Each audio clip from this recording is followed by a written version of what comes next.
Welcome to A Night with a Medium, starring Tessa Del Zappo. Broadcasting live from the Yowawa Media Studios high above the beautiful city of Niagara Falls, New York. Thank you for joining us, and we welcome each of you for a spirit-filled evening.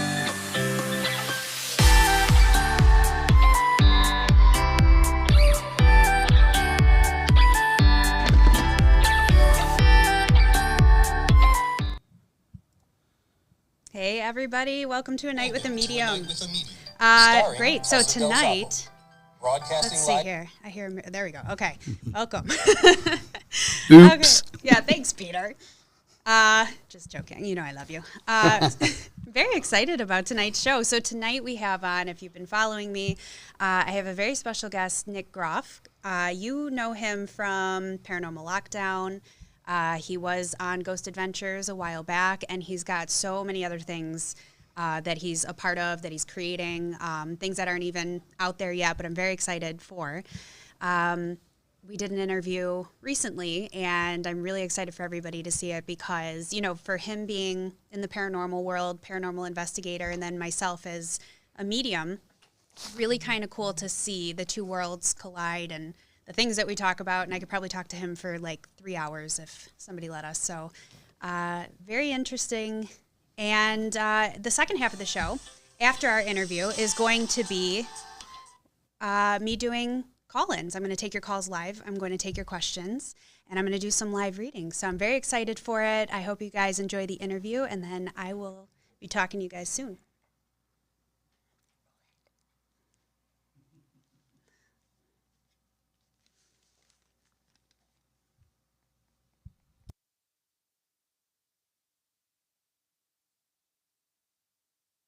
And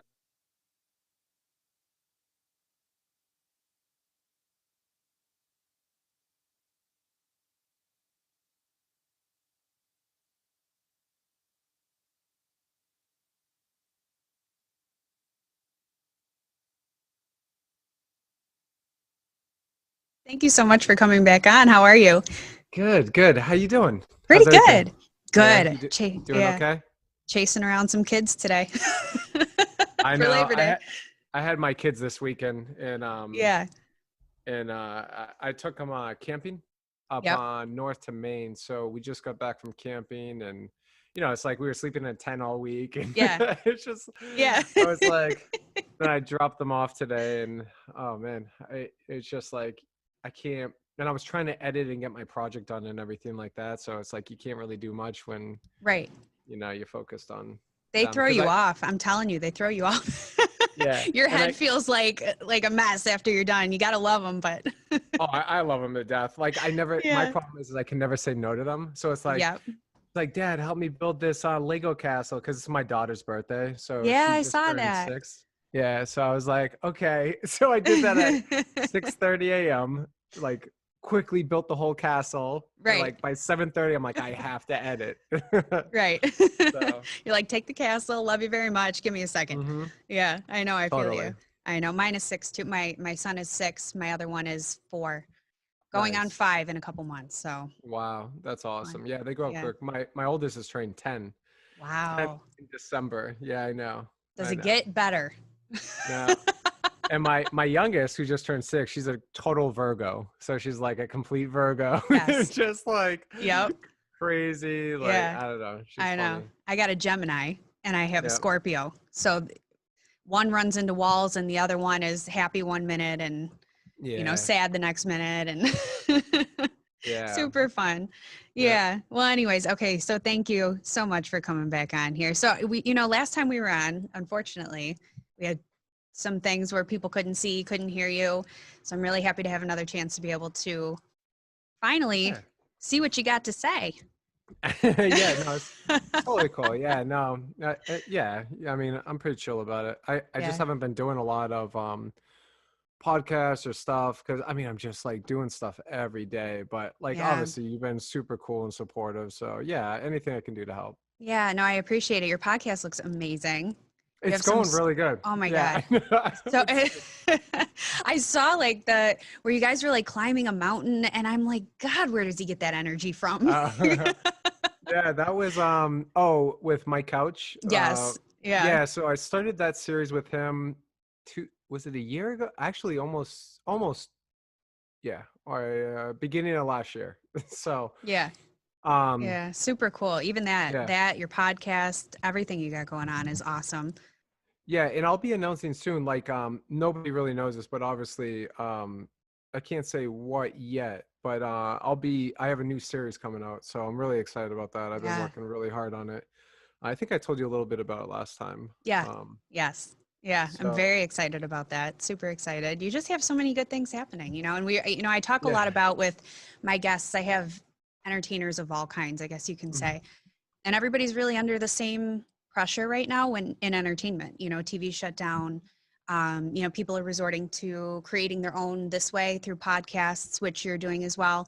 But I really can't wait for things to start opening and for us to be able to get back out there and, do more. You miss any of the TV shows and stuff? Are you missing that kind of stuff? Or are you just very focused on this Yeah, I right mean, now?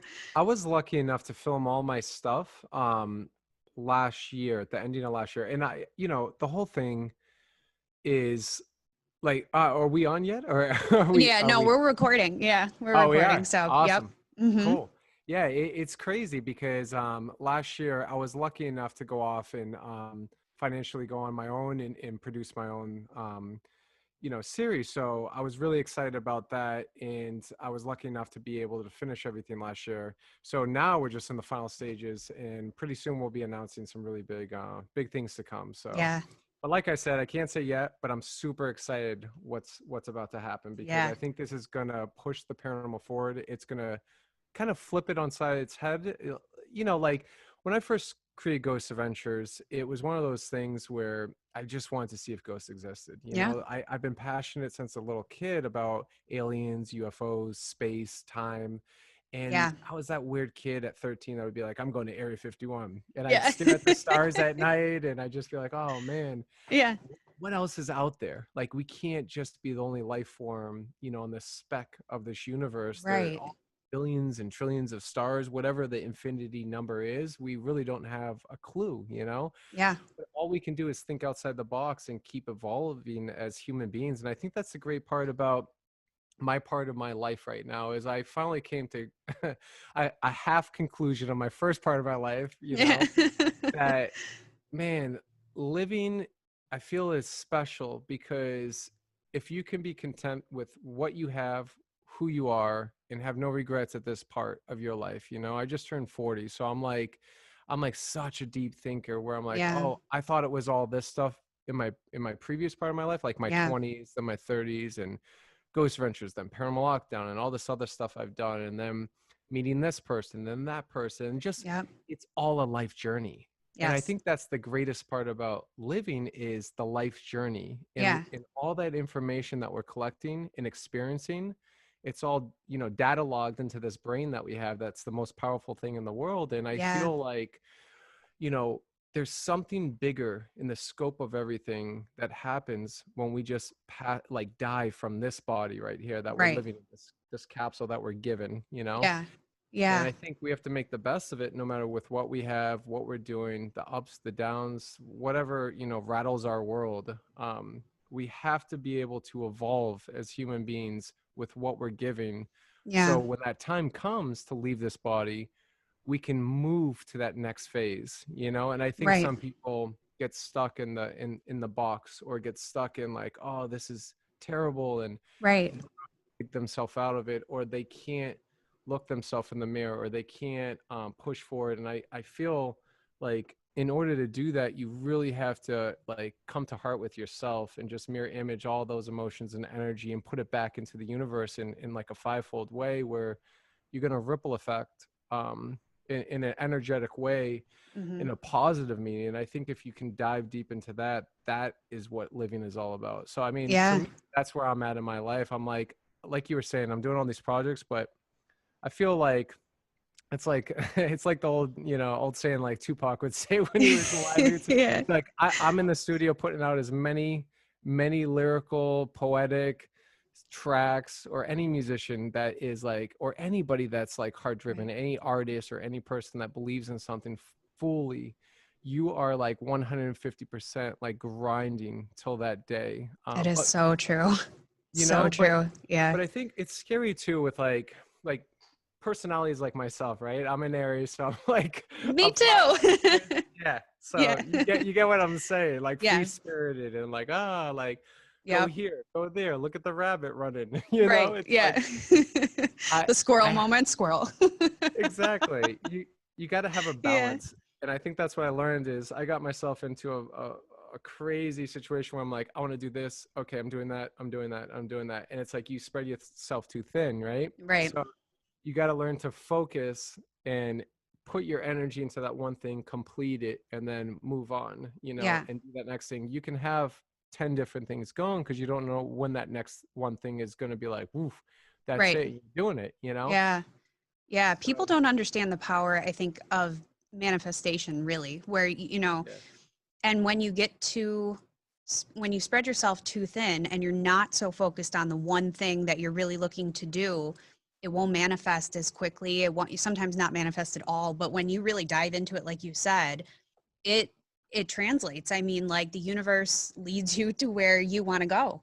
It might not it might not be immediately. And I think people start to give up after they don't find that instant gratification from it. But just focusing and like finding something and putting all your energy into it. And then it's like, oh, there it is. That's what I've been working on. You know what I mean? Yeah. And it goes back to what you were talking about, hey, you saw me climb that mountain with my couch. And I feel like it was an amazing experience. Like I love that stuff. I'm an adrenaline junkie. I love that kind of stuff. I like pushing my mind like mentally and physically. I like pushing myself to see where that like kind of breaking point is. You know? Yeah.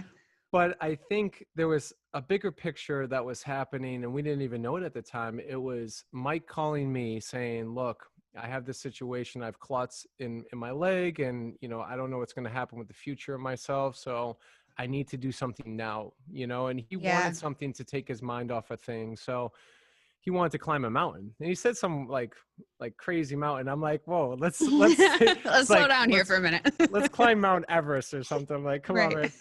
No, but it was like, let's climb Mount Washington. That's a hard mountain. The weather is super dangerous. It can change like that on the top. It has the highest documented, you know, clocked wind speeds up there and whatnot. But I think we can do it. I've done it, you know, before when I was a kid. So it started like that. It was a simple idea that turned into something bigger. And I didn't realize that at the time. I knew we were going to do something great. And I was more helping him, supporting him and being there. But I'm like, man, we should film this whole experience. I don't know what's going to happen. Yeah. But what happened is every day we started pushing each other. I was texting Mike and then, you know, Jeff was our cameraman, Jeff Waldridge. And it was crazy. We just started, you know, training and I started training because I started saying, okay, if something happens, I have to carry 165 pounds. So right. Let me try to like start changing my routine. But it was great because, you know, while I was doing Paranormal Lockdown and while I was doing all these other things, I'm like, man, this is my balance I need in life. Exactly what we're talking about. I feel like sometimes we don't have that extra positive outlet or that balance. We're just grinding with what we know. And then we're just like, oh, drained and feel gross or don't feel like healthy or fit or like, I don't know, focused, I guess is the best word. So yeah, I say it all the time because people who follow me know that I do aerial arts and I'm a contortionist. So you push your body by going up a mountain and I do the crazy Cirque du Soleil stuff and the contortion and dance. And so as a medium especially, and you know this, even working with the paranormal, you're taking things on because you have to have a level of intuition to even be drawn to work in the paranormal, you know? So you might not necessarily be a medium, but you have intuition, and I'm sure you've used that on the show. And, you know, when you find an outlet in a channel, the way that you guys do, you know, you said you're an adrenaline junkie and things like that. I am too, just in a different way. So like when I get up on the hoop like that, or I'm in a dance studio or doing contortion or whatever, it's literally me releasing and like resetting my mind so that the next time I speak with somebody or go into a situation where I have to do a reading or connect with spirit, I'm clear, you know? And without it, like with everything going on and gym shut down and I couldn't get to a hoop and dance studios are shut down. And I just felt like my head was going to explode for a while. Yeah, exactly. And that's the tough part. I feel we we're all faced with challenges. It's just a matter of how you take what's in front of you and turn it into something greater. So, Mike, when we did this first challenge, he saw a humongous mountain in front of him, and got to climb that crazy elevation, got to get to the top of the peak. And if we don't get there at a certain time, they shut down the park. We have to go backwards. So there's no turning back. It's one way up. It took us I think it was 13 hours or something. Oh my God. That's kind of like what you're talking about. It's like, we're all faced with different challenges. The day that we were supposed to do the climb, he has prosthetic leg that he's been having. They were working on it. They were developing it just for this purpose. He got it. He tested it. The valve broke on the prosthetic leg, so he couldn't even use it. He had to resort to crutches that morning. I saw that. I saw the picture of him. It was insane. Yeah. So, I mean, like 5 miles up, his body starts giving up. Anybody climbing on the ground or doing stuff like that, your body's going to give up. I don't care how strong you are. And eventually I had to start carrying him I carried him about a mile up the mountain, which was really tough. And then he strained his back. Then I had to run to the top, then running back, get help. But I mean, it was the most incredible, looking back on it, it's really cool to watch, to say this video, everything we did is inspiring other people, and Absolutely. I think that's really what it's all about. Exactly what you're saying is like, we kind of get derailed from our everyday, programmed of, we have to go to the gym. Like for you, you're probably stretching, you're getting, your body in gear. You have to stay in that routine, or else your muscles are going to get tight. You're going to lock up your joints, all that stuff. Yeah, it was funny. I'm literally right before I came here, my sister was showing me those challenges on TikTok, and there's one going around right now, which I won't say, but you kick your leg up in the air. So me and my Aries self is like, let me try this. And I go and I kick my leg, and I'm like, oh my God, I can't even lift my leg up. I need to get back to stretching. And I'm laughing so hard because my foot used to go, but not doing it and not staying as consistent with it as I would when things were open and whatever. It's hard. Hard. I mean, that's the thing is, I think the whole thing about life is sometimes we get too comfortable, and when we get too comfortable, we don't get challenged, and when we don't get challenged, we don't have that extra spark or that fire that ignites to be like, oh, I'm gonna be grinding, oh, I'm passionate, I feel it right now. You wake up, you spring out of bed when you wake up, because your body has to rest. Unfortunately, we have to rest. I wish we didn't. And it's like, you get that. I wish I did more. My kids wake me up so much, but you're right. No, the more we settle and the more we stay dormant, the more our body conforms to that. And that's not what you want. That's not what we need. It's not what we need. We need motivation, and we need, that spark and something to keep us going. Yeah. And everybody's different. It's just a matter of how you take, what works for you, and basically adapting that to the certain situations that we're put in or faced with, when world crises happen, or crazy things, or suddenly we have to stay at home or whatever. I mean, I was working out at my house, it was ridiculous. Yeah. And I don't know, I had some guy from a junkyard drop off a massive tire, and I was just carrying up and down the driveway and just doing just stuff I've never done. But it was kind of fun, because then your body is so used to the other stuff that we go to the gym, and we have our routines, and we have all the foods we eat and whatever. And then, you're like, whoa, what's this? That doesn't feel right. Because your body has to adapt, and it's being tricked. And actually it's a good thing to trick your body, because it just strengthens it and whatnot. But yeah, for sure. I don't know. It's a part of life, Yeah. I got to ask you, I know we talked about this, before. What was your first, because I said a few minutes ago, you have to have some level of intuition in order to be drawn to the paranormal field. So what was kind of your first experience maybe, or how did you know that you were drawn this way and maybe had intuitive experiences? I really didn't. So here's the thing, and I'll just start back, because it's kind of like a history of, I guess, my journey to understand fully how I kind of became in tune with the spiritual world, or everything that I do. And I'm a very logical thinker, just putting that out there and being blunt. I'm very logical about oh, okay, I could maybe figure that out, because not everything is paranormal. Not everything is like what you see. Right. I think there's a lot of stuff that can be like broken down and debunked. yeah, like debunked, or Right. I think it's just a lot of misunderstanding with certain things because we fear a lot of stuff. Like if I you're in agree. a dark basement and it's creepy and you hear all this history, then a brick falls off the wall, but it's actually just the foundation, crumbling. Right. And we're like, oh my gosh, It's a demon. It's a demon. Run for your life. Because that's Right. what we're taught from TV and all the Yeah. like oversaturated crap that's out there. It's just like everything's this and everything's a demon. Everything like hell's coming up and we're all gonna die or whatever. It's ridiculous. But I think like it all starts when I was like 8 years old and I was climbing a tree, waiting for my sister to get out swimming. My mom was reading a book and I fell and I ripped open my whole entire left arm right here, if you can see it. Oh yeah. It's all scarred up. Oh wow. Yep. And shredded it to the bone. And I remember. Oh my God. Your poor mother. I know. Oh, God. I swear. She's the one that saved my life. I kind of like hit the ground. I remember just getting up and seeing my mom. Then I collapsed and I got back up. My body's obviously in shock and I didn't feel anything. And I just remember, emotionally saying, "Mom, I love you." Mm-hmm. And I said that to her. And as I said that, I was like closing my eyes and falling, but I saw her look up, from her book and see me. And obviously, the way she describes it, she ran over, because I didn't know what happened after that. But what I didn't realize is I had like 3 moments through that whole experience. So basically it was those 2 little parts, right? Yep. And then I just remember all these faces hovering around me, looking down at me. And I was looking up, just seeing all these faces kind of moving closer to me. And, back then I didn't make anything of it when I finally came around and stuff, because I was a competitive swimmer.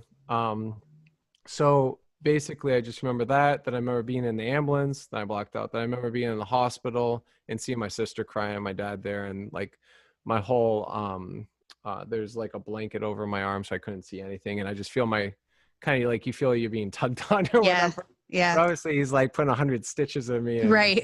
and he said I was a half an inch of my artery, and pretty much of my mom's quick thinking, I pretty much was, dead. So oh my God. because I was bleeding out, because it was so, it was a rusty fence that was sitting there that shouldn't have been there, I guess. That was kind of bending over. I just was, I don't know. I was that hyper kid, Yep. that You're that Aries boy. Swinging from branches over cyclone fences. Ridiculous. And so that happened, years go by.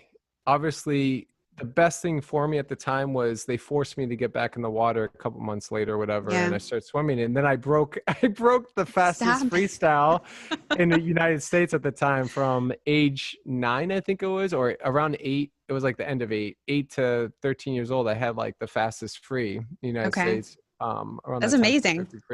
It was crazy. So I just, and I think it strengthened it and helped me. But through the years, I've always been fascinated in the paranormal and whatnot. And it kind of like, I don't know if that paved my way, but a little bit later, like a year or so later after that happened, I remember coming home early from school, walking into my house that my parents built on this cul-de-sac in Salem, New Hampshire. Okay. And I walked in the kitchen. No one was there. It was just me. I came in through the basement, upstairs, walked, and there was a sliding glass to the deck.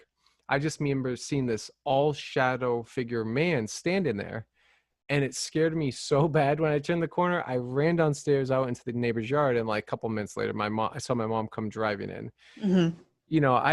I didn't know what it was, but I knew I had that experience. I don't know if it was my imagination or whatnot. I was a young kid, but I was old enough to know the difference. Right.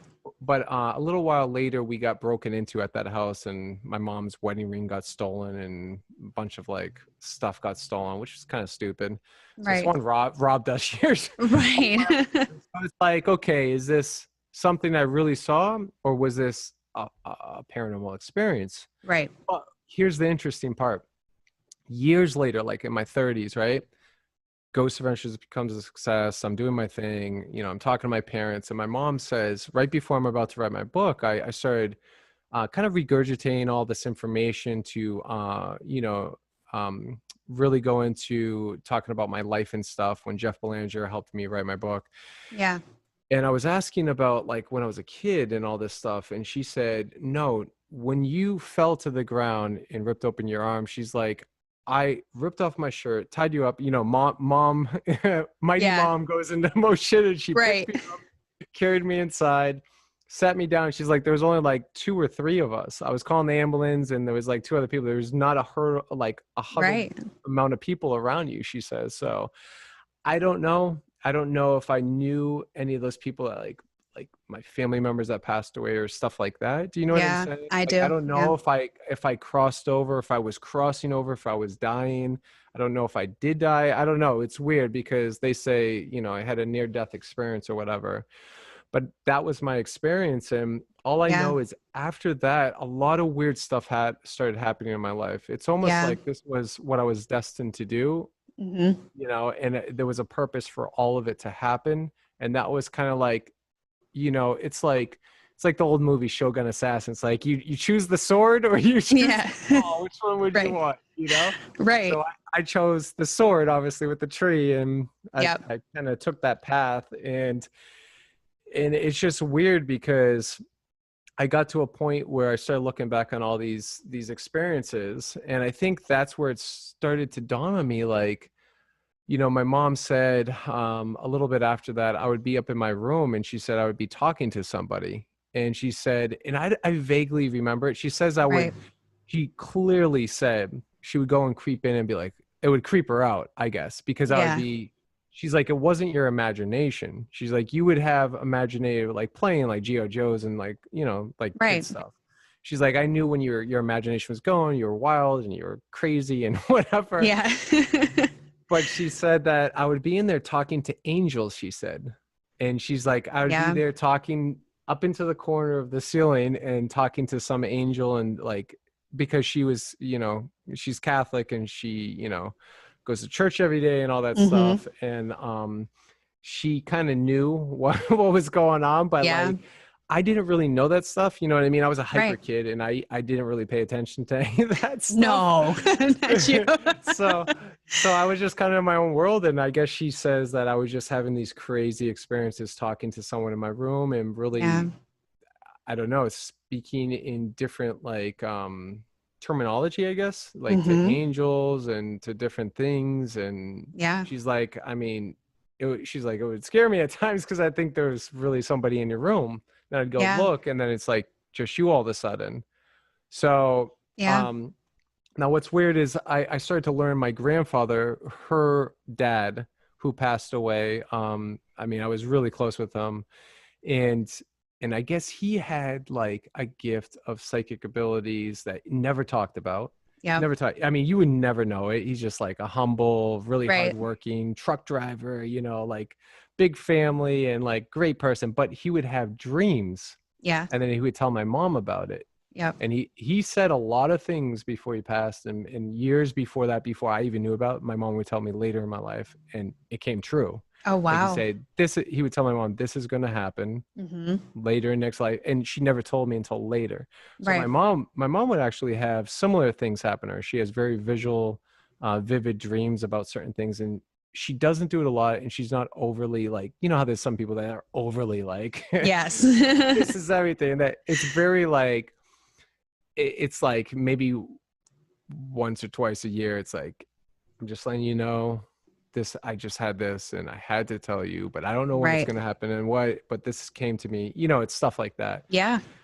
So it makes sense. So then I started to understand, like, when I was doing a lot of investigations, when I started finally doing a lot of locations with Ghost Adventures, I started to realize that I was like more of a lighthouse, I guess, or an antenna on a TV that's static, and you're trying to get into the channel or go to that light.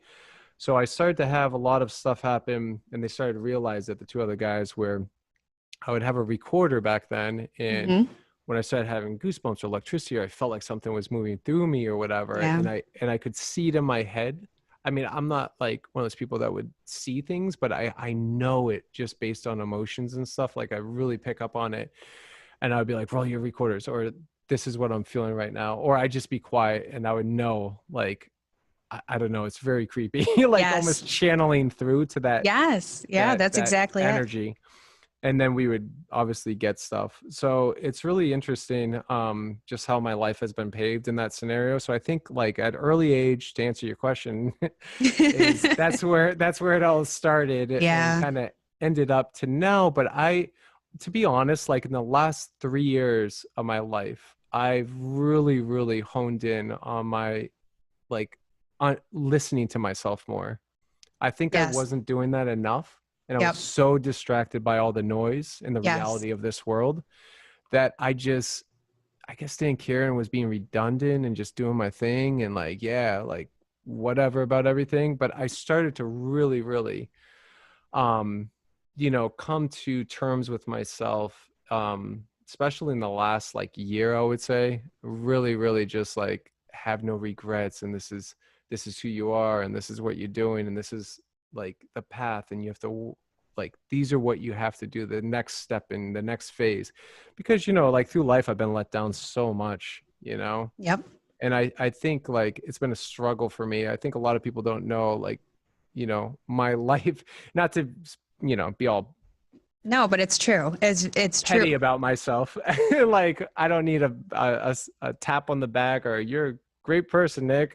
But it's the reality, and it's honesty that if you can't be honest and real with yourself, then you're not really fully content and living. And I'm an open book, so it's like I just had to be, like, you just have to be happy, I guess, is the best point that I'm trying to make.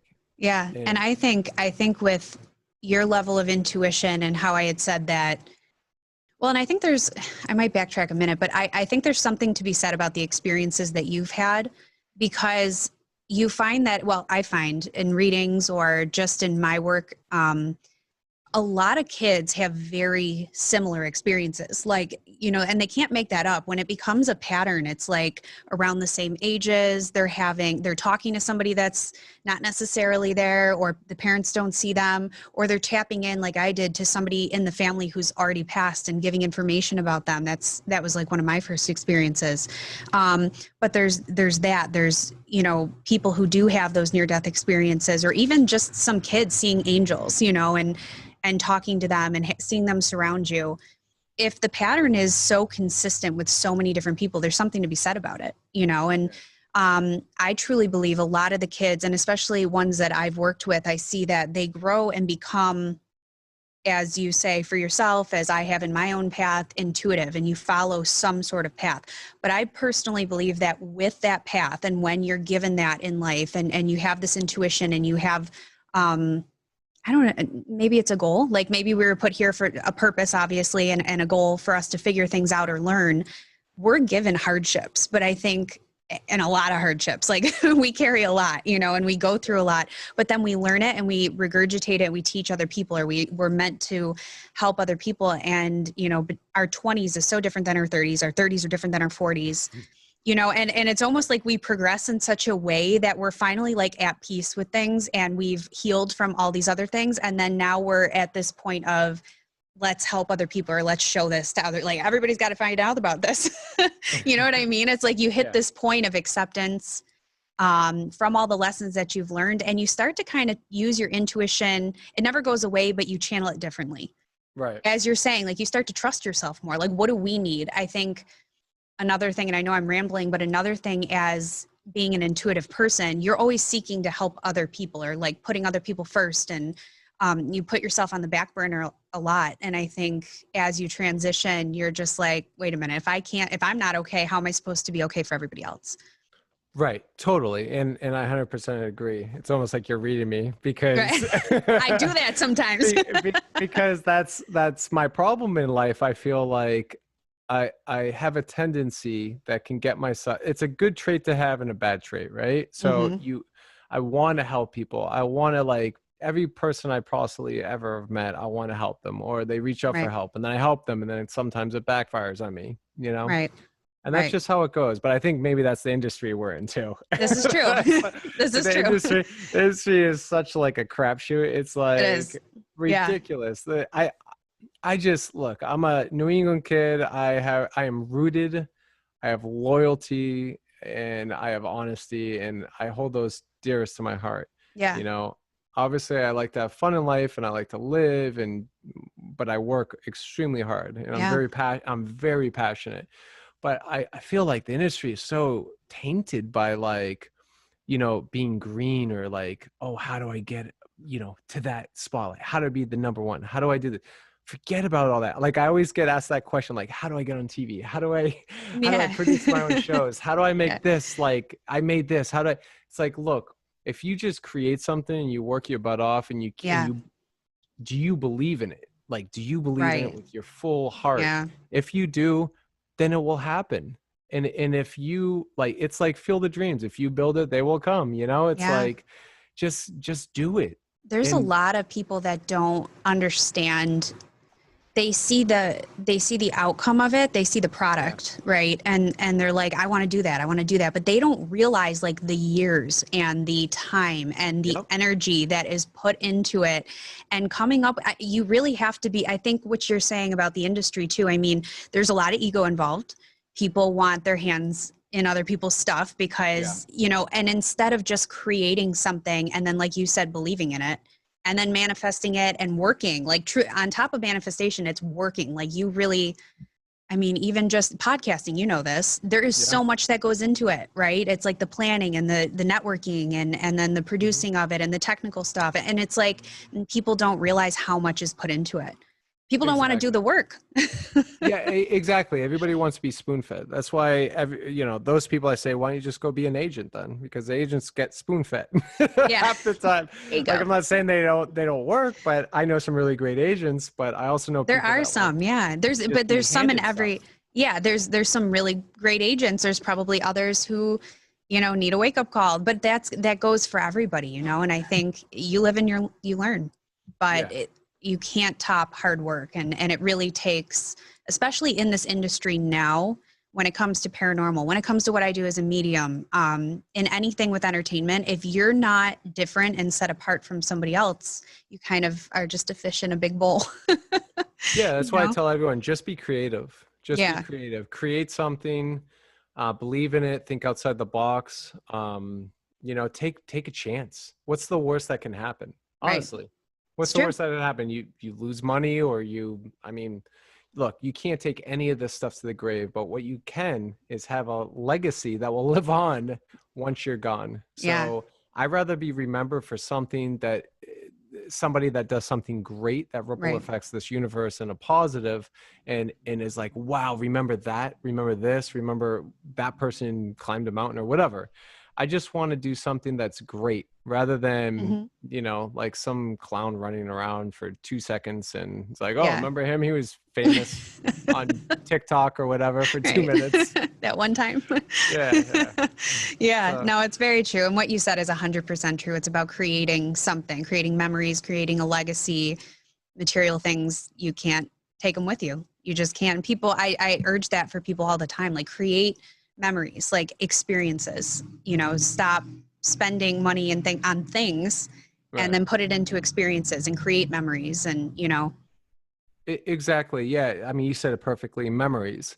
So we both have kids. Memories are going to live on with our kids, right? So when we're both gone someday, hopefully they're watching this show, right?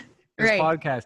And it's like, you know, I took kids camping this weekend, like we were talking about when we first started, and it's like, that's a memory. And I'm like, I told them both, because they were on their iPads and they want to be on their iPads, and it's like, you know, the generation today, ridiculous with electronics. And I wouldn't let them have it half the time, but it's like, I asked them the simple question on the drive home: are you going to remember your iPad right now with whatever you're playing when you're like 30 or so? Or are you going to remember this camping trip when you swam in the waterfalls? And they're like, well, sci-fi's pretty fun. I go, let me sum it up for you. And they go, no, we'll remember the waterfalls. I go, okay, because when you're probably 30, there will be no such thing as an iPad. Yeah. I did a test the other day. I did a test, and, you know, with everything hitting and it was the weather, we had a big storm today. But what I did was I was like, man, these kids are on their iPads all the time. Like, that's all they want. They wake up and they're like, iPad. And I'm like, so I hid them, and I was like, I do it too. Yeah. And they were like, Mom, what are we going to do? What are we going to do? You know? And I'm like, I don't know, figure it out. Like find something to do. Like, I mean, I used to build with blocks. I'd color, like I was, you know, writing books. I was very creative, and I forced them, and they almost threw like a temper tantrum. And I'm like, you guys need to learn to use this and not just have to go to electronics. So by taking them camping and things like that, I mean, they probably didn't even think about it when they were in the waterfall. They didn't, and every day we'd roll out of the tent because we had like a pretty big tent. It was 10 person, and it was awesome. I didn't know how they were going to do it. It was their first tent experience, you know, actually really camping. Right. You know, we'd make a fire. I wake up like 6:30, and it was nice out, and I'd boil the hot cocoa on like the fire thing. Yeah, they were probably loving it. Yeah, they were, and my oldest wanted the hot cocoa, so I'm like, all right, let me go do this. And it was just like, you know, I didn't sleep much, but they would go and I give them some bread, and they go feed all the ducks and stuff. Yeah, because we were right on the water of the lake, and it was beautiful. It was like, it was cold. It was a little cold, you know. It got in the like high 40s at night, but we all snuggled up in you know, all the covers and stuff like that. And I remember waking up on the middle of the night. There was like a huge monsoon rainstorm that came through. It only lasted like 40 minutes, but it was like pouring down. And luckily enough, intuition, right? Yeah. Early, I'm like, it doesn't say any rain or anything like that, but I'm like, I'm going to put this extra like strapping over the little tent windows and stuff, and over the top.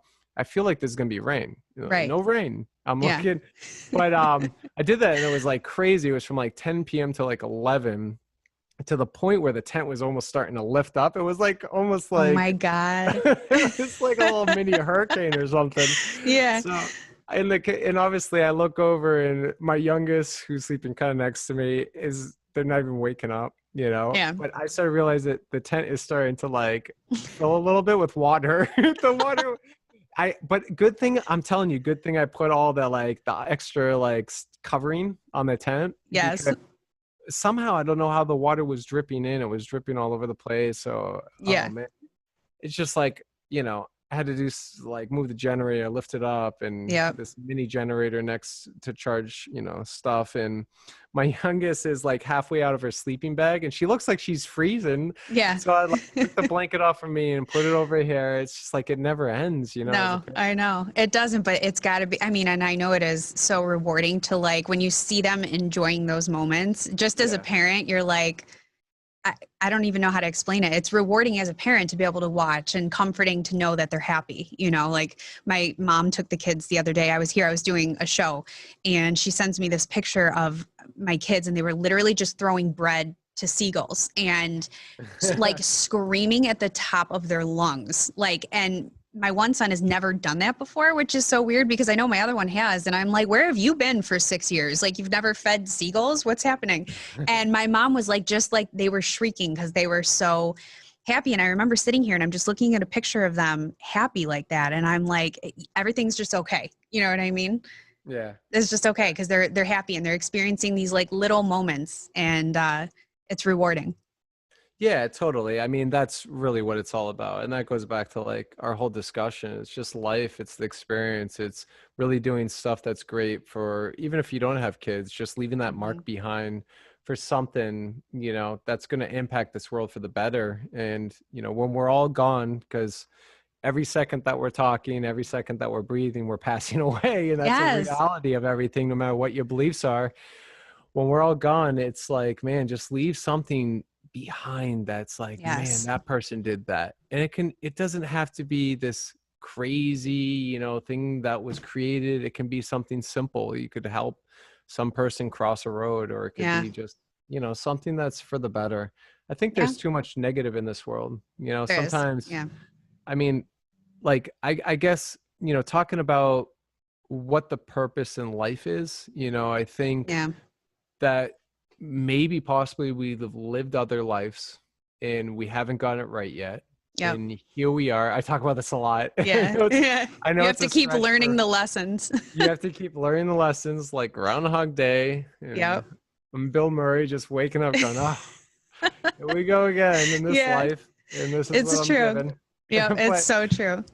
you just don't know. I think that's the ultimate question everybody has. You just don't know. But we all have ideas, we all have thoughts, and we all have beliefs, and all we can do is keep building that foundation for whatever is next, so we can hopefully glide into that. And if we don't get it right, or I really believe if we're not completely content and have no regrets when it's the time to pass, I feel like there's something that lingers, or something that's not fully fulfilled, that we have to keep going in that cycle, like we're kind of laughing about. I think there has to be something more compelling. I don't know. Like I hope that, it's some other space, outer body, like that it can transform from, what I'm in now to energy form, and I can move to some other space, some other galaxy, and some other like planet, and, evolve into a higher intelligent being. So I can take all this and move it to another place, so I can learn that and then keep evolving, I guess, Yeah. I think it's all a lesson, and I 100% agree. Because I mean, I personally believe in past lives, future lives. And I really think one of the reasons why I think also that we pick up, like, and you'll know this from Ghost Adventures, Paranormal Lockdown, but residual energy, or if you are feeling spirit, like maybe it is tied to, they feel like they've left something unsaid or undone, or they need like as a medium, when I do readings, normally they want to give a message to their loved ones that they maybe couldn't have before they passed, or didn't get the chance to. And then on the other hand, you don't learn the lesson fully, and then the next life you have to be taught it again. And I also believe that that's why people, are so drawn to different career paths, or like I believe people we meet are part of like a soul circle too. Like we've known them in other lives, and it's that knowing, it's that karmic connection that we make with people, or we just know. And I believe it follows along and until we learn the lesson, whatever the lesson is. I agree. What about meeting people that you'd never met before, or maybe you crossed paths, didn't know it, and then you connect with those people and you don't know like why you feel that certain way, or you feel like you meet people that you're like, whoa, I feel really drawn to them, or like, I don't know what it is. Like, is that something where, and it can happen with your kids too. It could be your kids that it's weird that maybe it was your brother in another life, or maybe it was your mother in another life. Maybe you were married to them in another life. I don't know. Right. But I call it the soul circle, because you could switch roles. Like, so your son might have been, like you said, your brother. Your sister could have been just a best friend or a mother, and that's why I think we see certain people in certain ways too. Like I've done readings where somebody's sister passed, but they were like, but she was like my mother. Like she came through to me and it made me feel like it would be a mother. And she's like, well, she was like my mother, so it's strange. And I think that if they're part of that soul circle, you just know instantly, you see them and you're drawn and you're like, wow, like I know you, you know what I mean? And you're drawn to them, you need them in your life for some reason. And then they become, well, sometimes they do and sometimes they don't. Sometimes they travel with you in life, and sometimes they're there for a lesson and then they leave, Yeah, it was weird. So like at age, I think 3, Annabelle, my oldest daughter, she said something randomly to me, and I don't even know how she would know it, because she wouldn't even, like, I don't know, it was very strange. We were driving and she was like, said something like, Dad, I was watching you from above. I was moving around, and she said heaven, and I was watching you from above, and I picked you to be my dad. God. So and she's like, she's talking to me about like when I was a teenager and all sorts of stuff. And she's like, I was like, well, why did you wait? I get goosebumps talking about it. She's like, why? Yeah. I'm like, well, what were you doing? She's like, well, I had to wait a long time, but I waited, and then I picked you because I knew you were going to be a good dad to me. And it's almost like she knew me and she was watching me for a long time. She was waiting, and then but time didn't exist in that realm that she was in. Yeah. And it was almost like it was just, she knew the right moment to go. And what's strange is before Annabelle was born, before I even knew she was a girl or anything, I knew she was a girl. I knew everything about her. I knew the connection was really strong, and I just knew. I don't know how to explain it. But I remember saying a lot of stuff about her before knowing anything about her. And it was so amazing when it happened. Yeah. How old was she when that happened? Like when she told you that? Do you remember? I think she was around like, she had to be maybe 4. Okay. A little bit. Yeah. 4 or 5. It's so crazy. I literally feel like you just took an experience out of my mouth, and you had the same one, because my son around that age literally came to me one day, and me being emotional, was like, oh my God. And he's like, I called my mom. I was like, Mom, you got to hear this. Yeah. And he was like, Mommy, I was sitting up above you and I was watching you, and like, I chose you. And he calls, God. I told God that that's my mommy, and I want her to be my mommy, and I chose you. And for somebody who speaks to spirit all the time and talks to so many different people, I literally just sat there with my mouth open, and I'm like, what? Yeah. And he was just like, I would watch you, and it was like I was up in the clouds and I was watching you, and then I chose you. And then God said that I was able to come down, and like when I was pregnant, it was before I found out I was pregnant, and I kept dreaming of this little boy with curly dark hair. And then boom, I found out I was pregnant, and then I found out it was a boy, and he has curly hair. It's like, It was insane. But that's the most amazing part about the connections as human beings. I think we don't fully understand that we're all energetically like connected, through this universe. And we forget, with our everyday life, to use the ability that we have. Everybody kind of has it. It's just a matter of honing into it and doing what you do. I think we're lucky enough because we deal with it every day, right? With, the stuff that we do. But a lot of people get caught up in like, got to go to my job. I have to go to 9 to 5, and that's what I do, 9 to 5. Then when I come home, I'm exhausted. My brain shut off, and you can't tap in and really, go into that meditative state, or really relax your brain, or go into that deep REM sleep, or really understand fully, the consciousness, or the other parts of that occur, through the experience. So. I want to give you the chance to, I know there's certain projects that you can't talk about, but what can we look for, and what can we, look for coming up on your pages and stuff like that? Yeah, no, I'm very excited. I have a new project that I've been working on that it's just so out of the box that I think everyone's going to be super excited about. It's a new perspective on my journey in my life leading up to this point. So really soon I'm going to announce the title, the name, what it is. I know there's been a huge buildup for months now from, what I'm going to be releasing, but it's going to be big. And I think, people are going to be really hyped to see it. So once I can release it, I definitely will on social media and stuff. There will be press and all sorts of stuff that we're planning right now. So it's coming out really soon. Yep. So And G Crew. Yes. G Crew. So myself, Chad Lindbergh, Johnny Hauser, Josh Hurd, we all do the G Crew. We have a live show. We do once a week, once a month, with different people from all walks of life. We have somebody from Supernatural. We've interviewed Chip Coffey. We've talked to great people like my buddy from American Ninja Warrior, the host of American Ninja Warrior, people from Spartan Races. Yeah. Man, you name it. We've talked to so many different people. I love Chip.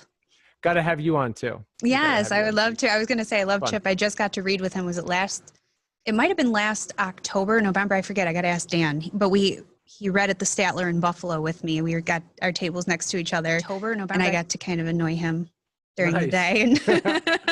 we had Dan Class on too. So we had Dan from Hinsdale House. He was on. Another huge project I've been working on for 4 years. With Dan is going to be coming out soon too, beginning of next year. So we're working on that too. It's really, really incredible. It's probably one of the most incredible things I've done besides this new series coming out. So I'm excited, like, all big things to come. And then also, if you haven't seen Unlimited Journey, it was with Mike Couch, and pretty much we do challenges. First episode was Mount Washington, then the second episode was Spartan Beasts. It's on Amazon Prime, and you can see it on VidiSpace. Perfect. So yeah. Well, I'm very excited for you. I am, and I love watching your stuff. And for everybody watching, please look it up because it's amazing. and exciting. And I can't wait to see some of your other interviews and things like that. But I appreciate you so much coming on again to try it again. Yeah. Thank you. No, I really appreciate it. And you're doing a great job. Thank you. Everything you're doing. So yeah. And I got to tell you, Mystere, I saw Mystere in Las Vegas, Cirque du Soleil Mystere. Yes. Yeah. That was the first, back in, oh man, so I went to college at UNLV in Las Vegas, right? I went from Pelham High School in New Hampshire to Las Vegas in 1999. And one of the first things I saw before I went out there was, I think 15 or 14 years old. This is like 1994. I saw when they first put Cirque du Soleil Mystere at Treasure Island in Las Vegas. And I went there because I was visiting my sister's grandparents there.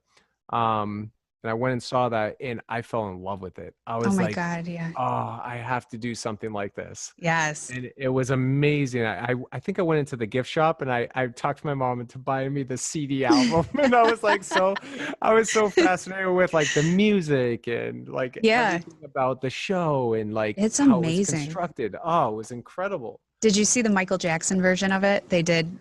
There's like maybe not see it live, but I had been dying to see it live, and I'm like looking around for anybody. I'm like, Ma, you want to go to Vegas? Like, come on, my sister, you want to go to Vegas? Like, somebody come with me just so I could see this show. And I'll Michael go to Jackson. Vegas. Right, okay, well then the next time if it opens up, we're going because I need to see this show. I did some readings, and I worked alongside with a couple people from Cirque du Soleil. I trained with them, and I did some readings for them. And I'll tell you what, like I didn't start doing the Lyra hoop until, honestly, and it's funny because I performed it at my casino show 3 or 4 years now, 3 years maybe, but I had done gymnastics and dance and contortion my entire life. And in my head, I was like, I know I can do this. Just somebody give me a hoop and let me try. And it was like, boom, I just picked it right up. And it's hard. Yeah.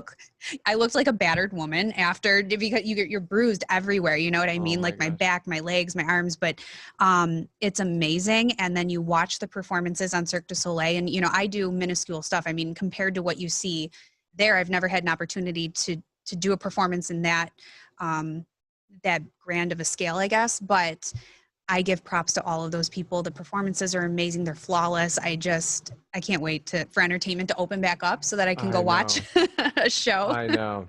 Yeah, no, I was lucky enough when I lived in Vegas. I was going to all the shows just because I knew a lot of the people that worked there, worked in the hotels and stuff like that.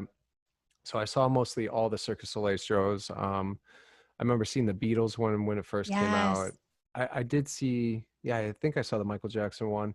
I think I was at the one, wait, where was I? I was at the one, maybe it was MGM. I forget which one, Mandalay Bay. But I remember being there when they first opened and they were testing it out. I think it was the MJ one. And I remember Brad Pitt and Angelina walking in with their kids, and they sat behind me like God. 2 rows. And it was so funny because I was sitting in there and we were in the dark, and then lights come on, like security comes in, is like one person with their kids, and then the next person, they're like, oh, it's Brad and Angelina. And everyone's like, yeah, like no big deal. They're just freaking out. I was like, whatever, it's cool. I love Fight Club. I love, his films. Thelma and Louise is cool, Yeah, absolutely. Absolutely. Oh, how cool is that? It's Vegas, I love to live in there. Yeah. Good times. Absolutely. Well, hopefully things we'll find some normalcy, and like I said, I just can't wait to get back to performing, but also going to see shows. So yeah, I know. In the meantime, we'll be here on camera doing our podcast and things like that. Spiritually connecting with everybody right there. You go. Keeping people motivated with words. Right. Exactly. Yeah. But people need to hear it. So I appreciate you, coming on tonight and giving everybody a little piece of you for a while. Yeah, right on. No, thank you. I really appreciate it. And I'm excited for what the future holds. And if not, hopefully aliens come down and take me. Right? I'm like, you know what? I'm just packing my bags and I'm leaving. That's it. Yeah. I don't need much. I keep telling those aliens up there in space, I don't need much. Just come and get me. Yeah. They won't judge us up there. So we think. Yeah, I know. So we think. Well, hopefully the good species comes and gets me, and not like the Greys or something creepy. But oh my gosh. Thank you so much. You have a good rest of your night. I'll talk to you soon. All right. Hey, everybody. We're back. How great was that interview? He's awesome. Nick is awesome.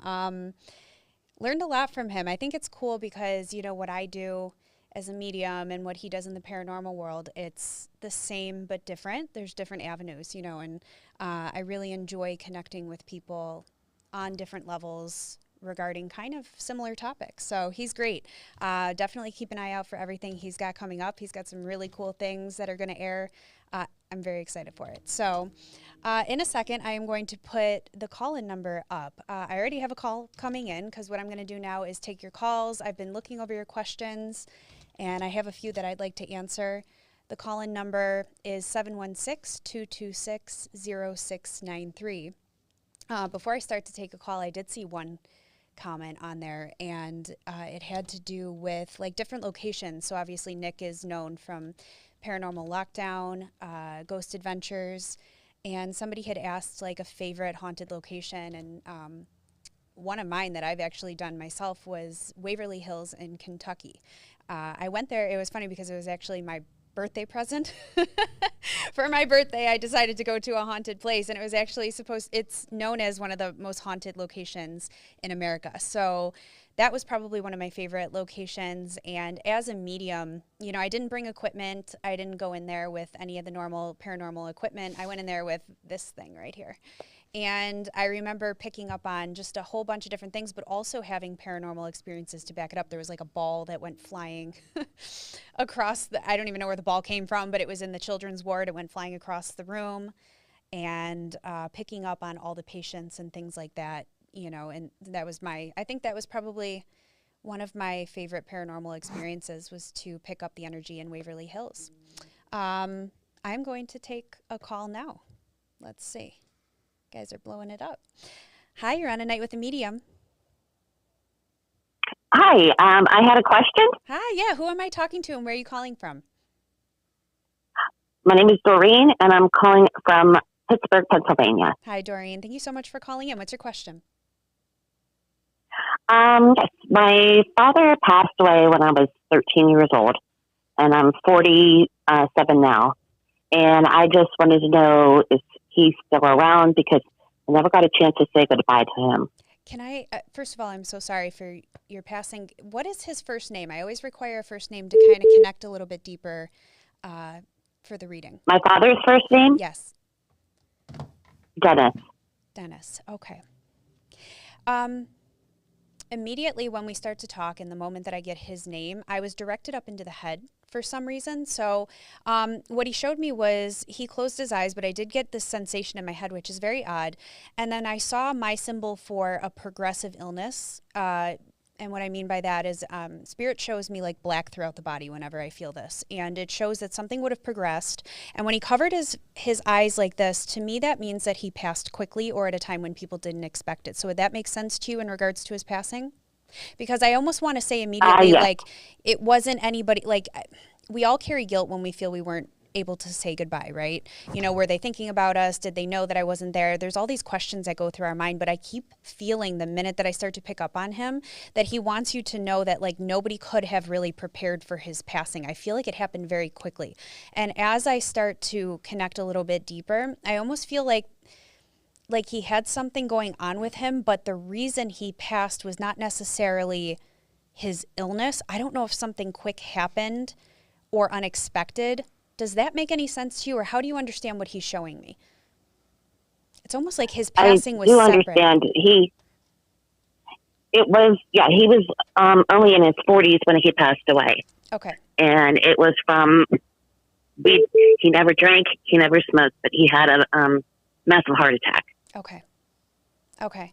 That makes sense. So, but there was something underlying. So I don't know if it was something that was either not diagnosed or diagnosed later on, because he says it was something that would have progressed that would have led to this. And so I also want to say there's a connection to the month of February. I just saw February in my mind, so I don't know if that's a birthday or anniversary. He showed me the number 2. So it could be the 2nd of the month, it could be February, but there's definitely a connection there for either a birthday or anniversary in your circle. And then he brings me to June or July. I keep getting June, July, like a J, June or July. So I don't know if those are birthdays or anniversaries for you or how you understand those months. I also want to say too, do you guys live in his house, or who's still occupying his house and his space? Because it's almost like people left. Does he still have clothes in the closet? I know you said you were very young when he passed, but I don't know if this is your mom who does this. It's like she still keeps him as though he's still there with her. My mom still lives in the house. Okay. My mom still lives in the house. Okay, so you understand what he's going, because he's saying, I'm still there with you guys. I'm still there in the house with her, making it very known that he's still around you. And he comes to you quite often as well. So do those months resonate with you that he's bringing up? February, no. June or July, no. Okay, that's interesting, because usually they're very specific with those things. What I like to tell people is just keep it in mind, because sometimes there's events or things that have happened in those months, and right on the spot you're not quite sure what that is, but it'll make sense later. I find that to be very true. But do know that he is at peace and he's okay and he's around you all the time. Perfect. Thank you so much. All right, well, I will definitely let my mother know. Yeah, thank you so much for calling in. I appreciate it. Okay, well, thank you. You have yourself a wonderful evening. You too. Bye-bye. Peter. Hello. How you doing? Wonderful over here. Awesome. How are the comments going? I know I was looking at them while we were doing the interview, and number one, I appreciate everybody's support. I appreciate you tuning in. Nick was a great guest. Is there any questions or anything on there? A number of them have come through. One from Melanie Sanchez. Okay. Who asks about her son Israel, spelled like the nation. So Melanie is just asking if there's anything from her son Israel. Okay. I say this every week, and I'm going to go here again with it. There's always patterns that happen every show. For some reason, it's almost like the readings that I take or the questions that I take all have some similar pattern, and I've noticed that. And with this one, I think in my last call, I went to my head, so I'm directed to my head again with her son, Israel. I feel that this happened very quick, too. I feel like this was a quick thing, unexpected at the time that it happened, and I go directly to the head. I do want to say that it's everybody who loses a loved one, they are around you and they are at peace, and anything that would have happened to them here in the physical world is automatically gone when, they pass. It's very rare that any spirit, anybody really, is lingering around for some reason or another. It's more rare than people realize. So just know that your son is okay. He's very much around you. And he keeps referring back to you sleeping with something of his. So I don't know if because he says, I'm in bed with my mommy every night. So you keep something close to you at night, like you hold it here in regards to him. So whether this be like a toy of his, however you understand that, just know that he knows you're doing this. Okay. What else, Pita? Anything else? Yes, I take another many, call? but Ellie Mae Peretta is asking about her grandma Louise. I've seen her before after she passed, and I believe she is around. So I guess she's looking for some indication if she's nearby. Ellie Mae Peretta is the question, and her grandmother Louise. Okay.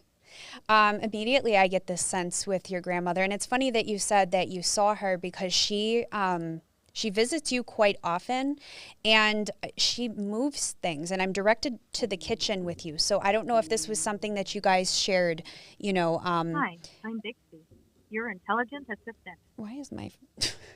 Did you hear that? It's a spirit. I don't know what it is. I'm so sorry. Your grandmother, Louise, she brings me to, I feel like she moves things in the kitchen. I don't know what you have hanging in the kitchen, but do you see it swinging back and forth? Like, I almost go to a window in the kitchen. You know how some people have like, what am I thinking of? I don't know, whether it be like a sun catcher or something in the window, and she goes and she makes it move, and it doesn't necessarily have to be a sun catcher, but something that you have hanging in the kitchen, she messes with to let you know she's around, because I feel like she has a very funny personality. And she does make herself very known, because I feel like, and I say this a lot, I was talking about it with Nick, it's like people in our lives can sometimes feel like another role. So she feels very much like a mother figure to you, and that she kind of taught you a lot of these things. So she messes with things in the kitchen. And it would be funny if you can write in the comments and let us know if that's true, if you understand what she's showing me. I'm going to take another call. Hi, you're on A Night with a Medium. Hello. Hello. Hi, who are we talking with and where are you calling from? I am Savannah Tragister from York, PA. Awesome. Thank you so much for calling in. Do you have a question for me? Yeah, I have a grandfather who died about 4 years ago when I was like 13 years old. I'm about 17 now. And I just have some questions about, like, to see if he's, like, still here with us, maybe. Can I have his first name? Savannah. Oh, his first name is Joe. Sorry. Joe? Okay. Yep, Joseph. And you just want to know, just to clarify, that he's around you? Is that what you're asking? Yeah, yeah. Whenever spirit makes me feel dizzy, I feel as though something would have affected either their memory or like their current state when they were here in the physical world. So did he have something that would have affected... I feel dizzy with him. Does that make any sense to you? I'm not quite sure why he makes me feel as though... Because I feel like he was here, right, with us, but not mentally here. So whether that be like an Alzheimer's or dementia, something that would have messed with his head a little bit. Because I feel like his progression into the spirit world was very drawn out in a sense, and that I almost want to say like he's better now. Like he keeps wanting to address that I'm better now. It was hard for, he keeps saying, it was hard for everybody to see him kind of decline in that way. Does that make sense to you? It kind of does. He didn't really suffer with any dementia or anything. He kind of went out pretty fast. How do you understand the head then? Like, where does the confusion or the dizziness in the head come from? How do you understand that part of it? Because spirit works very symbolically with me, so they'll make me feel something. How do you understand that? Okay. Well, my grandma is obviously his wife, and she suffered a lot from it, and she has vertigo, she's had a brain injury, so she does kind of have like problems a little bit. Okay, and she's still here in the physical world? Yes. Gotcha. She also, yeah. Okay, so sometimes what spirit does is they'll acknowledge, you know, your grandfather obviously watching over the person who has the dementia, and that very well could be the reason he brought it up. You know, so, you know, as you're worried about him and wondering if he's around, he's worried about grandma and making sure that she's okay, you understand? And I feel like that would have been... That would make sense. Yeah, and they always, when they pass, they carry the same personality and the same traits that they would have while they were alive, right? So if he was the protector here in the physical world for grandma, for everybody around him, he still is, you know, in the spirit world. So he's very concerned, and I don't want to say concerned as in, you know, as in a bad thing, but because he sees that she's dealing with this, he's making sure that he's around her all the time. Okay. Would he have passed from the chest, something in the chest very quickly? He makes me and my grandma's currently suffering with some heart problems right now. Okay, and then but this he did though. He did as well. Yeah. Okay, gotcha. He had a heart attack. Okay, because he directed me to the chest with him. He's kind of smart. Is your mom near you or something? My mom, no. Okay, is this mom's dad? Is that who you're referring to? No, this is my dad's dad. Okay, whoever he's talking about, like whether it be mom or dad, what he's saying is that, and he's smirking while he's saying this, kind of that he was stubborn. It's almost like he could have taken better care of his heart, but he chose not to, and he's smirking about it, making me feel like he was a little bit stubborn when people would tell him to take care of himself. So just know that he is okay, he is at peace, and he takes responsibility for being a little bit stubborn in regards to caring for himself. But know that he's around you guys, know that he's around grandma, and he's still watching over, okay? Okay. Yeah, thank you. Thank you so much for calling in. You're welcome. Thank you. Okay. Thank you. Bye-bye. All right. Peter. Yes, ma'am. How we doing over there? Wonderful. We are being heard around the world. Denmark, we had Sweden earlier, and now we've got Sarah from Ireland who says hello. And I'll just read you what it says in case something comes to mind for her. Sure. It's overwhelming when you allow yourself to listen, when it all starts making sense, but you aren't really sure what to do with all of it. I don't want to share it with everyone, but I've never believed something more in my life. And it's not like, wow, I'm so happy this is happening. It's also really tough sometimes. So here's an expression from someone. I don't know if you're picking anything up. That's Sarah from Ireland. But anything you can sense with that? There's no particular person mentioned. Yeah, you know, what I feel with her, and I feel like a lot of people can relate to this, is you hit a moment in your life where because I think everybody has a level of intuition. I really, really do. I think sometimes, and I don't mean to be biased here, but I think women more so than men. And one of the reasons I believe that, and this is just my belief, is because we carry children. We have that ability. And so I think we have a very high level of intuition. And with women especially, when we reach a certain age or a certain point in our life, I feel like our intuition just skyrockets. You know, a lot of the times it could be related to having a baby. If that's not the case, I think there's like an age that women hit and it just kind of peaks for us. So I think for when you bring up Sarah and she's talking about this situation with herself, what I feel like is she's starting to feel that for herself. The intuition's heightening, and it can be very scary because you pick up on things that you don't expect, and whether it be a premonition of something happening or you know, anything that they're picking up on, when you don't fully understand it, it could definitely be overwhelming.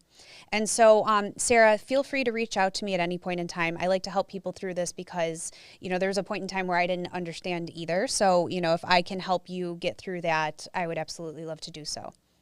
I saw another comment on here way earlier. Somebody had talked about, you know, Nick went through a lot of paranormal haunted places, and I've done the same. And I also obviously work with spirit on a daily basis. And somebody wanted to know if either of us have gotten an attachment before, or brought something home with us. Now, I'm not sure, and I can't speak for Nick. That would be a question for him. But for myself, I've never had that experience. I think the closest thing that I've had to having that experience would be like if I had a show where I'm working with a group of people, an audience of some sort, you know, the following day, the night before, I've had an experience where I've picked up on a little boy who literally followed me for all day and into the following day until I was able to connect with his family, his mother, and kind of relay the message. It was like he knew that I was going to be seeing his mother, and he tagged along with me the whole day until I was able to talk to her and let her know that he was okay. But other than that, I've never had anything follow me home. I've never felt like anything's attached itself to me because I make sure to create boundaries and put up kind of, boundaries is the best word I could think of for myself so that that does not happen.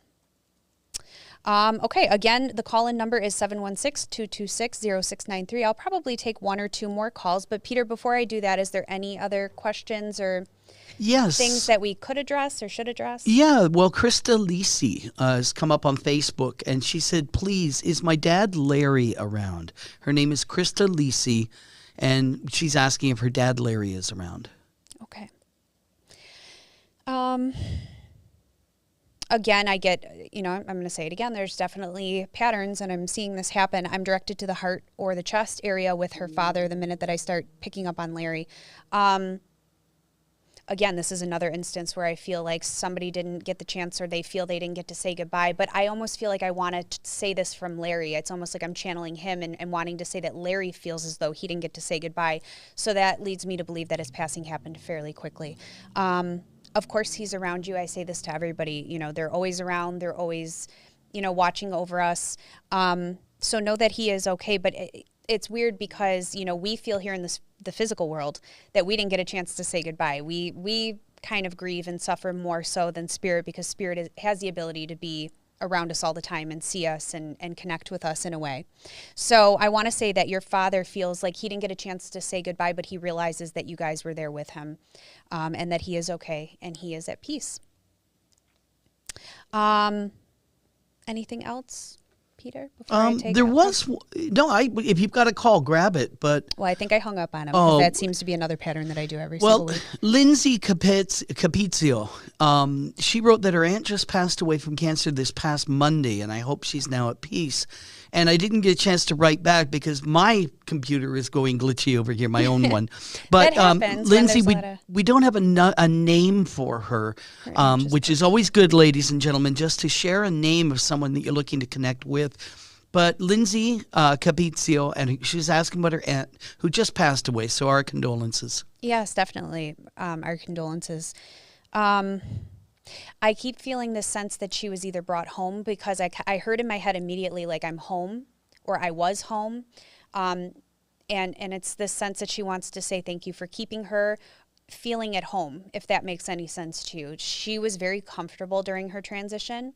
And I also feel that there was a father figure for her that greeted her because she keeps saying, I'm back. I want to say I'm back with Dad or I'm back with, so I don't know if that would be her father, how you understand that.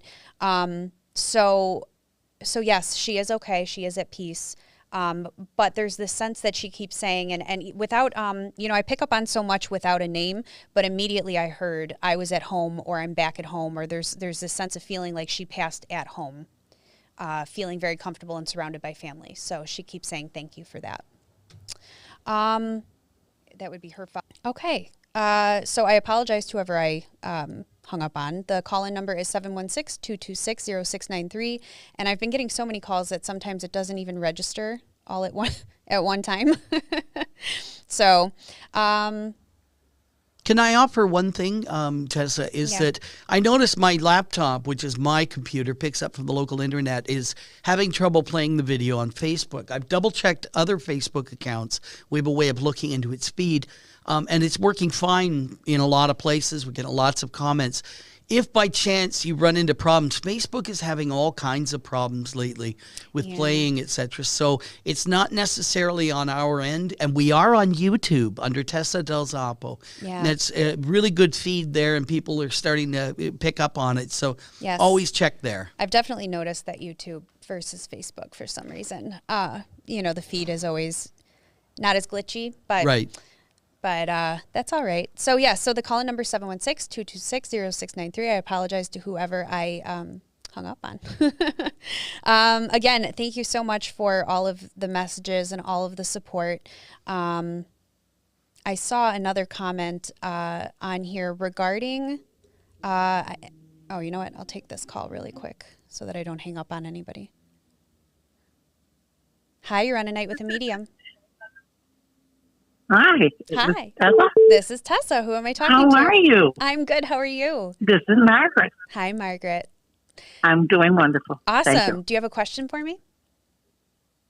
Actually, no, I don't. I'm listening to your program, and I think you're absolutely wonderful to put yourself out there for the audience. Thank you. My husband passed away 11 years ago. He's always been very, very close to me in my surroundings. Now I dream of him. And he's always with me and cuddling. And I love that. I think he was my soulmate. But I just wanted to chime in there and tell you you're doing a fantastic job. And I love listening to you and your program. I thank you so much for saying that and for letting us know. And, my condolences to your husband. I love that you're aware enough and that you pick up on your own intuition of feeling him around you and things like that. And I think that's very special, especially dreams. I always say dreams.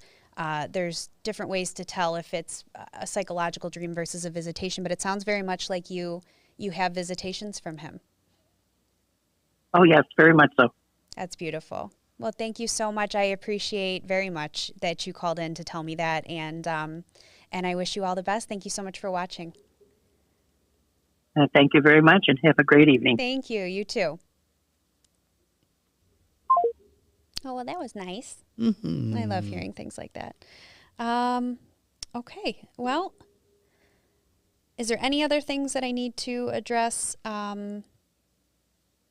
Actually, this was what I was going to say this before I got the call, but there was somebody on here that had talked about, I think the mother. It was a mother who passed 9 years ago. And she was a mother of 8 children. And it was weird because I had read it earlier, but it had been sitting with me as I was sitting here and answering questions. And for some reason, I keep feeling like, and again, I say this, there's a pattern here. There was something about a progressive illness with her, whether it be a cancer or something that would have happened. And And I keep feeling like there's a connection to the springtime with her or something that would have happened in the springtime. So whether that be a birthday or anniversary, but then there's also a birthday coming up because now I'm toward fall. So whether that be October, November, someplace over there. So I keep feeling like she wants to say happy birthday, and I want to address that she's very much around you and very much at peace.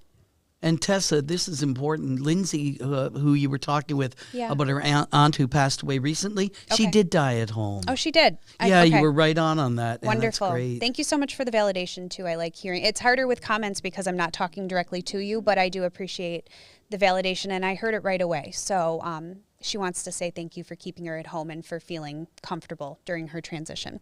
I think I'm going to take this one call as my last call for the night. Very good. Hi, you're on A Night with a Medium. Hi, Tessa. Is this you? Hi, that's me. This is Tessa. Who am I talking to? This is Kathy. Hi, Kathy. Thank you so much for calling in. Where are you calling from? Indiana. Beautiful. Awesome. Thank you for watching. Do you have a question for me? Or is there somebody is there somebody you'd like to connect with? My daughter, Chrissy. Your daughter what? My daughter, Chrissy. Chrissy. Okay. Did she pass very quickly? Like, again, I say this all the time. There's connections to things that happen during the show. There's always a pattern. So I feel like there was something, her passing either declined very quickly or something happened very quickly, abruptly. And then is there also a birthday or anniversary that's approaching? Because whenever Spirit shows me a timeline going forward, that means something's coming up for them. So does that make sense to you in regards to your daughter? Yes. The anniversary of her death is coming up. Okay. And then how do you understand, I'm sorry, the decline happening quickly or her passing happening quickly? Her passing happened quickly. She bled to death in the hospital. Okay. Okay. Well, I am so sorry for your loss. I want you to know, though, that she's okay because I feel like, because when Spirit, again, my symbol, whenever Spirit shows me covering their eyes or snapping their fingers at me, that means that it happened quickly, right? But she showed me covering her eyes like this. So I feel like she was being kept alive for some time and that you had to make a decision because she just showed me the light switch, which is another symbol for me, meaning that you had to make a decision in regards to her passing. So she keeps saying, my mom made the right decision. And how do you understand her sitting, she keeps showing me sitting at the end of the bed with you. Like what was with the conversations on the bed or at, how do you understand that? I don't know. She talks very quickly, but she's talking about sitting on the bed together and talking, but now she's saying I'm still at the end of the bed. So did you just have conversations together, like in the bedroom, like talking? Because she makes me feel like you guys were best friends. And she's like, can you let my mom know I'm sitting at the end of the bed with her still talking to her? Yes, we used to talk on the bed, yes. Beautiful. Okay. Because she says, I'm still there with you. And it's weird because I feel like you know that. Like, did you have a vision of her or did you feel her there? Because she's like, I try to get my mom's attention all the time. You know, I'm told that. I don't know if I'm closing myself off. I do believe, I mean, I see cardinals outside all the time and hummingbirds. I feel signs, but I don't know if something's kind of blocking it, but I know she's with me. It's just, I can't feel her. And, you know, I want to say about that it's not that she's not there, but when we grieve and we're hurting, we shut off that spiritual side of things, which is a very natural, unconscious reaction for us. So it's not that she's not there. It's that you kind of put this wall up, which isn't a bad thing. It's just your way of grieving and being sad. But she is there. And I also say to trust your intuition. So when you see the cardinal, when you see these signs and you wonder to yourself, is that her? Always go with yes. The moment that you think of her, it means that it's her. Okay, I do. Beautiful. I appreciate you calling in so much. Thank you so much. Thank you. You're welcome. You're welcome. All right. Well, what an amazing show. Thank you again to everybody who's who participated tonight, watching, everybody who supports me every week. I appreciate everybody. Thank you to Yowawa Media for making this possible. And thank you to Nick Groff again for coming on my show again. Keep an eye out for all the stuff he has coming up. And I will see you guys next week.